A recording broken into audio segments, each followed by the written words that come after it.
Hi hello నమస్తే welcome to our dreams నేను మీ మాధురి.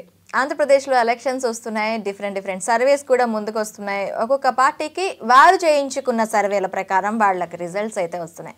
అసలు సర్వేల సారాంశం ఏంటి, సర్వేలో నిజంగా వచ్చేది జరుగుతుందా, అసలు ఏం జరగబోతుంది ఆంధ్రప్రదేశ్లో డీటెయిల్గా తెలుసుకుందాం. మనతో పాటు ఉన్నారు వైఎస్ఆర్సీపీ అధికార ప్రతినిధి హనుమంత్ రెడ్డి గారు. నమస్తే అండి. నమస్తే మేడం. హనుమంత్ రెడ్డి గారు, సర్వేలు ఒక్కొక్క పార్టీ చేయించుకున్న సర్వేలు ఒక్కొక్క గ్రాఫ్ని చూపిస్తూ ఉన్నాయి. సర్వేల సారాంశం ఏంటి, సర్వేలో వచ్చింది నిజంగా జరుగుతుందా? ఖచ్చితంగా జరుగుతుంది అనే విషయం, ఎందుకంటే అన్ని రకాల సర్వేలలో ఈరోజు కేంద్రంలో బీజేపీ పార్టీ, ఆంధ్రప్రదేశ్లో వైఎస్ఆర్ కాంగ్రెస్ పార్టీ అనేది జగన్మోహన్ రెడ్డి గారి అధ్యక్షతన వస్తుందనే విషయం అన్ని రకాల సర్వేల్లో, ఒక సర్వేనో రెండు సర్వేలు కాదు, దాదాపు 10 సర్వేలు చేస్తే కేంద్రంలో బీజేపీ పార్టీ, రాష్ట్రంలో వైఎస్ఆర్ కాంగ్రెస్ పార్టీ, జగన్మోహన్ రెడ్డి గారు మళ్ళీ ముఖ్యమంత్రి అవుతారని చెప్తా ఉన్నారు. సర్వేలన్నీ ఏంటంటే ఏ సర్వే తీసుకున్నా, మా పార్టీలు ఎవరన్నా తీసుకున్నా వారి మీద నెగిటివ్ ఉందా పాజిటివ్ ఉందా, ఏ విధంగా ఉంది ఏంటి అనేది తెలుసుకునేదానికి మనం ఏదన్నా చిన్న సర్దిద్దుకొని తద్వారా ముందుకు వెళ్ళాలనే విషయం ప్రతి పార్టీ చేయించుకుంటూ ఉంటుంది. మా పార్టీ కూడా చేయించుకుంది. మా పార్టీలో సర్వేల ప్రకారం ఏదైతే ఎవరికైతే ఇబ్బంది ఉందో వాళ్ళను అక్కడ టికెట్ ఇవ్వకుండా కొత్త వారికి టికెట్లు ఇవ్వడం ఇవన్నీ జరుగుతూ ఉంది. దాదాపుగా మేము పెట్టిన సర్వేలలో అన్ని సర్వేలలో ఎవరికి టికెట్లు ఇవ్వాలి, ఎవరికి ఇవ్వకూడదు, ఎక్కడ చూసినా వైఎస్ఆర్సీపీకే సర్వేలన్నీ కూడాను మొగ్గు చూపుతున్నాయి. సో ఇప్పుడు పొత్తులు, ఈ సర్వేలో భాగంగా పొత్తులు ఎంతవరకు కలిసి వస్తాయంటారు? నేనేమంటా అంటే మేడం, మీరు ఖచ్చితంగా జగన్మోహన్ రెడ్డి గారు అసెంబ్లీ సాక్షిగా చెప్పింది ఏంటంటే 2014 ఎలక్షన్ల ముందర అప్పుడు విభజిత ఆంధ్రప్రదేశ్, ఈ రాష్ట్రానికి ఎంతో కొంత అనుభవం ఉన్న ముఖ్యమంత్రి కావాలని, అప్పుడు నరేంద్ర మోడీ గారి నాయకత్వంలో కేంద్రంలో ఉండే ప్రభుత్వం ఆంధ్రప్రదేశ్ రాష్ట్రానికి అండగా ఉంటే ఆంధ్రప్రదేశ్ అభివృద్ధి చెందుతుందని రాష్ట్ర ప్రజలు నమ్మారు. నమ్మిన తర్వాత ఆ రోజు జగన్మోహన్ రెడ్డి గారిని ప్రతిపక్షంలో కూర్చోబెట్టారు, చంద్రబాబు నాయుడు గారు అధికారంలో కూర్చోబెట్టారు. అధికారంలో కూర్చోబెట్టిన చంద్రబాబు నాయుడు గారు ప్రత్యేక హోదా చేస్తా అన్నాడు, ఈ రాష్ట్రాన్ని అభివృద్ధి చేస్తా అన్నాడు, నేను అది చేస్తా అన్నాడు, ఇది చేస్తా అన్నాడు, సింగపూర్ చేస్తా అన్నాడు, మలేషియా చేస్తా అన్నాడు, శ్రీలంక రాజధాని చేస్తున్నాడు, ఎన్ని రాజధానులు కట్టాడో. మరి ఏదైతే గ్రాఫిక్స్ మాయలో పడి ఈ రాష్ట్రాన్ని అధోగతి పాలు చేసి అప్పుల పాలు చేసింది చంద్రబాబు నాయుడు గారు. ఆ రోజు ఉన్నది ఏంటంటే ఈ రాష్ట్రాన్ని ఎంతో అనుభవం ఉంది, 9 సంవత్సరాలు ముఖ్యమంత్రిగా పనిచేశాడు, ఎంతో కొంత అనుభవం ఉందని రాష్ట్ర ప్రజలు నమ్మిన మాట వాస్తవం. ఆ తర్వాత ఆంధ్రప్రదేశ్ రాష్ట్రం నట్టేటం ముంచినది కూడా వాస్తవమే. 2019 ఎలక్షన్లు వచ్చేసరికి దాదాపుగా 2,70,000 కోట్ల రూపాయలు అప్పులు చేసి, అంతకుముందు 1,50,000 కోట్ల రూపాయలు విభజిత ఆంధ్రప్రదేశ్కు మనకు అప్పులు వస్తే తర్వాత 2,60,000 2,70,000 కోట్ల రూపాయలు అప్పులు చేసి చంద్రబాబు నాయుడు గారు అప్పులు చేసి ఆంధ్రప్రదేశ్లో వచ్చే రెవెన్యూను అన్నిటినీ తన అనుమాయులకు తను ఏ విధంగా అడ్డంగా దోచుకోవాలనో అన్ని రకాలుగా దోచుకొని, ఏదైతే అమరావతి ప్రాంత రైతుల యొక్క భూములను లాక్కొని దాంట్లో కూడా ఆ రైతుల భూములను తాకట్టు పెట్టి 15,000 కోట్ల రూపాయల అప్పులు తెచ్చి దాంట్లో కూడా 4,500 కోట్ల రూపాయలు మాత్రమే ఖర్చు చేసి దాంట్లో 2,000 కోట్ల రూపాయలు లంచం తీసుకున్న వ్యక్తి చంద్రబాబు నాయుడు గారు. ఇవన్నీ నేనేదో మీకేదో ఉజ్జాయింపుగా చెప్పడంలా, ఇవన్నీ అవినీతి చేసిన విషయం. ఎక్కడో బాంబేలో ఒక తీగ లాగితే చంద్రబాబు నాయుడు గారి ఇంట్లో డొంక కదిలిందనే విషయం, షాపోజీ పుల్లంజీ ఎల్ఎన్టీ సంస్థల నుంచి ఏ విధంగా డబ్బులు తీసుకున్నారు, 2,000 కోట్లు ఏ విధంగా తీసుకున్నారనే విషయం కేంద్రం యొక్క ఇన్కమ్ ట్యాక్స్ అధికారులు చెప్పిన అంశమే. బాబు 2,000 కోట్ల రూపాయలు లంచం తీసుకున్నారు, ఈ విధంగా అక్రమార్జన చేశారనే విషయం నేను చెప్పింది కాదు. కేంద్రం యొక్క వాళ్ళు నోటీసులు ఇచ్చారు, దానికి నోటీసులుగా ప్రతి నోటీసులు ఇచ్చారు, దానికి ఇంకా ఇంతవరకు సమాధానం చెప్పలేని పరిస్థితుల్లో చంద్రబాబు నాయుడు గారు ఉన్నారు. అది కేంద్రంలో ఉండేది. ఏదైతే మన ఇటువంటివన్నీ ఇలా తప్పుడు లెక్కలు చేసి తప్పుడు ప్రభుత్వ సొమ్మును అప్పనంగా దోచేసింది చంద్రబాబు నాయుడు గారు. 2019 ఎలక్షన్ల తర్వాత జగన్మోహన్ రెడ్డి గారు ముఖ్యమంత్రి అయ్యారు. ముఖ్యమంత్రి అయిన తర్వాత ఇంతవరకు దాదాపుగా మమ్మల్ని అప్పులని చెప్తా ఉన్నారు చంద్రబాబు నాయుడు గారు, ఏదైతే పవన్ కళ్యాణ్ గారు, ఈ మధ్యనే వచ్చిన కాంగ్రెస్ పార్టీ నేత షర్మిలమ్మ గారు, ముగ్గురు చెప్తా ఉన్నారు. కేంద్ర ప్రభుత్వం ఏం చెప్తుంది, పార్లమెంటు సాక్షిగా పార్లమెంటు సభ్యులు అడిగిన దానికి దాదాపుగా 6,50,000 కోట్లు 60,000 కోట్లు గతంలో చెప్పారు. ఈ రోజు గతి 7,00,000 కోట్ల రూపాయలు అప్పులు ఉన్నాయనే విషయం చెప్పారు. మొత్తం నేను చెప్పేది 1,50,000 కోట్లు 2,70,000 కోట్లు దాంతో సహా ఇప్పటి వరకు రాష్ట్ర ప్రభుత్వం చేసిన అప్పులు 7,00,000 కోట్లు. దాంతోపాటు గతంలో ఏదైతే 4,00,000 కోట్ల రూపాయల అప్పులు ఉన్నాయో, చంద్రబాబు నాయుడు గారు దిగిపోయే నాటికి 4,00,000 కోట్ల రూపాయల అప్పులు ఉన్నాయో దానికి వడ్డీలు కడుతూ 2,70,000 కోట్లు డీబీటీ పద్ధతి ద్వారా ప్రజలకు అందించి జగన్మోహన్ రెడ్డి గారు అందించిన తర్వాత ఈరోజు అప్పులు జగన్మోహన్ రెడ్డి గారు ముఖ్యమంత్రి అయిన తర్వాత చేసిన అప్పులు కేవలం 2,90,000 కోట్ల రూపాయలు. అంటే అవి సంక్షేమ పథకాల గురించి చేశారంటున్నారు. అదే మేడం, నేనేమంటా అంటే సంక్షేమ పథకాల గురించి చేశారు. నేను అంటున్నా 17 మెడికల్ కాలేజీలు ఈ రాష్ట్రానికి తీసుకొచ్చింది జగన్మోహన్ రెడ్డి గారు కదా, 4 పోర్టులు కట్టిస్తా ఉండేది జగన్మోహన్ రెడ్డి గారు కదా, 10 సీ పోర్టులు కట్టిస్తా ఉండేది జగన్మోహన్ రెడ్డి గారు కదా, ఏదైతే ఉద్దానం ప్రాంత యొక్క సమస్యను, ఏదైతే గత శతాబ్దాలుగా ఆంధ్రప్రదేశ్ రాష్ట్రంలో అక్కడ ఉండే ఉద్దానం సమస్య, కిడ్నీ సమస్యను పరిష్కరించకుంటే సూపర్ స్పెషాలిటీ హాస్పిటల్ కట్టించి దానికి శాశ్వత పరిష్కారం చేసింది జగన్మోహన్ రెడ్డి గారు కాదా. ఏదైతే 780 కోట్ల రూపాయలతో అక్కడ ఆ ప్రాంత ప్రజలకు తాగునీటి సౌకర్యం, ఇంటింటికి నీటి సౌకర్యం, సురక్షితమైన మంచినీటిని అందించింది జగన్మోహన్ రెడ్డి గారి ప్రభుత్వం కాదా. గతంలో మీరు చేస్తూ ఉంటే చంద్రబాబు నాయుడు గారు ఇవన్నీ చేస్తా ఉంటే మేమేమన్నా వద్దన్నామా? ఆంధ్రప్రదేశ్ రాష్ట్ర ప్రజలు ఏమైనా వద్దన్నారు? మా ఇంటికి నీళ్ళు ఇస్తా ఉంటే వద్దని ఎవరైనా చెప్పారా?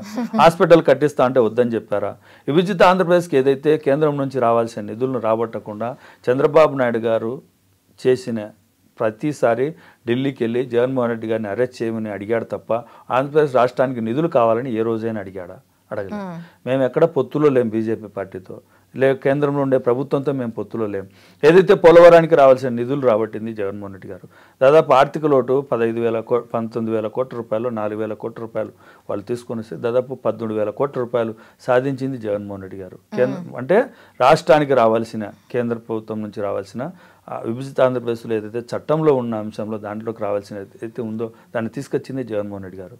పోలవరాన్ని ఏదైతే ఇప్పుడు పోలవరం కట్టేదానికి ఏదైతే నిధులు రావటంలో దాదాపు 15,000 కోట్ల రూపాయలు నిధులు రాబట్టింది జగన్మోహన్ రెడ్డి గారు.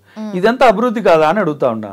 ఇంగ్లీష్ మీడియం పేదవాడికి చదువు ద్వారానే, ఏదైతే చదువు ఉందో ఆ చదువు ద్వారానే పేదరికాన్ని నిర్మూలించవచ్చని నమ్మిన వ్యక్తి జగన్మోహన్ రెడ్డి గారు.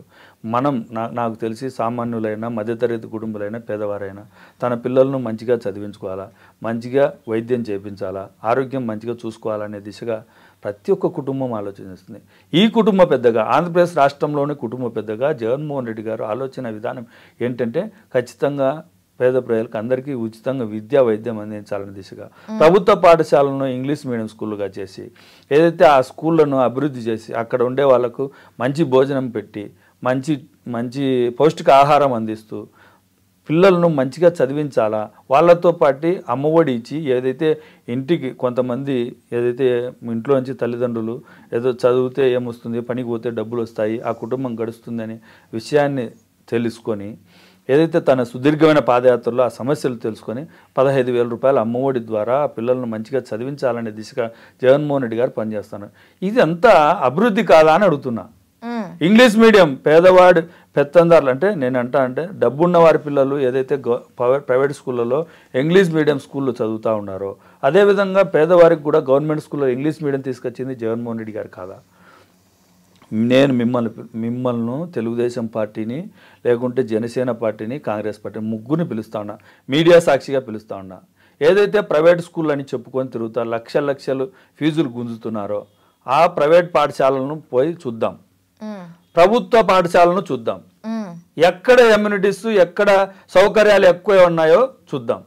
ఈ దేనికి వాళ్ళు 3 లక్షల రూపాయలు డబ్బులు తీసుకున్న వాళ్ళు ఏమేమి ఎమ్యూనిటీస్ కల్పిస్తున్నారు, పేదవానికి ఏదైతే ఇంగ్లీష్ మీడియం గానే స్కూళ్ళలో అభివృద్ధి విద్యను అందిస్తూ ఉంటారు. ఉంటే ఇన్ని కుప్పలకు తెప్పలుగా ప్రైవేట్ స్కూల్ ఎందుకు వస్తాయి? అదే కదా మేడం, అందుకే చంద్రబాబు నాయుడు గారు విద్య ప్రభుత్వ బాధ్యత కాదన్న వ్యక్తి చంద్రబాబు నాయుడు గారు. విద్య ప్రభుత్వ బాధ్యత అని తీసుకొని దాన్ని నెరవేర్చిన వ్యక్తి జగన్మోహన్ రెడ్డి గారు.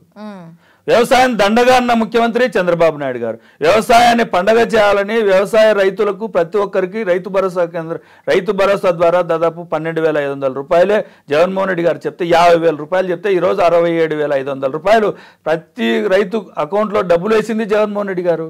రైతు ఖచ్చితంగా మంచిగా ఉండాలి, నాణ్యమైన విత్తనాలు అందించాలి, నాణ్యమైన మందులు అందించాలి, వాళ్ళు పండించిన పంటకు నాణ్యమైన ధర అందించాలని రైతు భరోసా కేంద్రాల ద్వారా ప్రతి గ్రామంలో రైతు భరోసా కేంద్రం ఏర్పాటు చేసింది జగన్మోహన్ రెడ్డి గారు.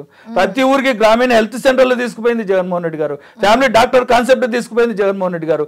ఆరోగ్యశ్రీని 25 లక్షలకు పెంచింది జగన్మోహన్ రెడ్డి గారు. ఇవన్నీ అభివృద్ధి కాదా అని అడుగుతా ఉన్నా.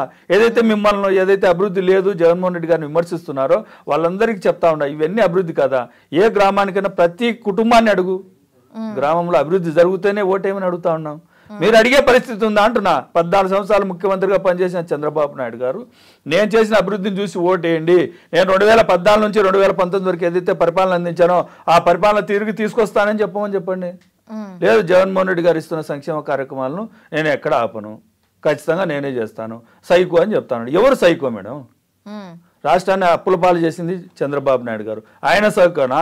రాష్ట్రాన్ని అప్పుల పాలెం 22% అప్పులను పెంచితే చంద్రబాబు నాయుడు గారు 12% తగ్గించి రాష్ట్రాన్ని ఆదాయ ఆంధ్రప్రదేశ్గా మార్చే దిశగా జగన్మోహన్ రెడ్డి గారు పనిచేస్తూ ఉన్నారు.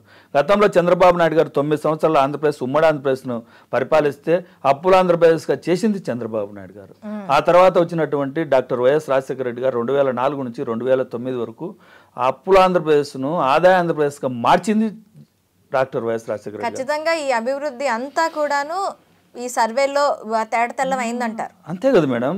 ఈ సర్వేలు, నేను చెప్పే సర్వేలన్నీ కూడా జగన్మోహన్ రెడ్డి గారి పాలన పట్ల ప్రజలందరూ సుముఖంగా ఉన్నారనే విషయం ప్రజలు ఏదైతే నరేంద్ర మోడీ గారు చేసిన అభివృద్ధి మిగతా రాష్ట్రాల్లో లేకుండా ఉత్తరాదిన ఇంకొకటి చేసిందో, ఆంధ్రప్రదేశ్ రాష్ట్రాన్ని అధోగతి పాలు చేసిందనే విషయం బీజేపీ పార్టీ కానీ, కాంగ్రెస్ పార్టీ కానీ, తెలుగుదేశం పార్టీ కానీ, జనసేన పార్టీ కానీ అవన్నీ అధోగతి పాలు చేస్తాయనే 25కు 23 ఎంపీ సీట్లు వైఎస్ఆర్ కాంగ్రెస్ పార్టీ గెలుచుకుంటుంది అని సర్వేలు చెప్తున్నాయి. అదంతా నిదర్శనమే కదా.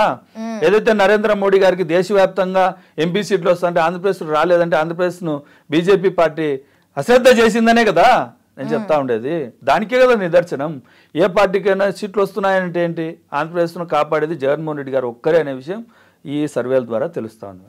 Okay, thank you very much sir.